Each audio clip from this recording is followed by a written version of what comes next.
Hello guys, আসসালামু আলাইকুম। চলে এলাম ছোট্ট একটা ভিডিও নিয়ে।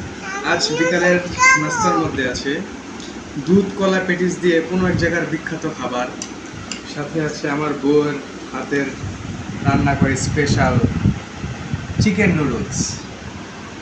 বিসমিল্লাহ। So yummy yummy.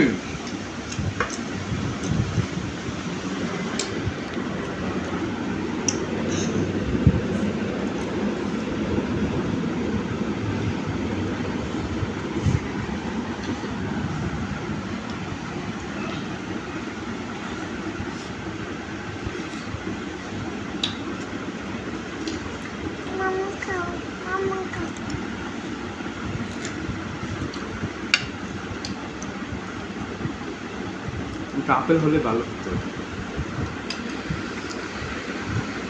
আপেল তো ছিল, নাই, ওই যে আমি খেয়ে ফেলছি একটু আগে।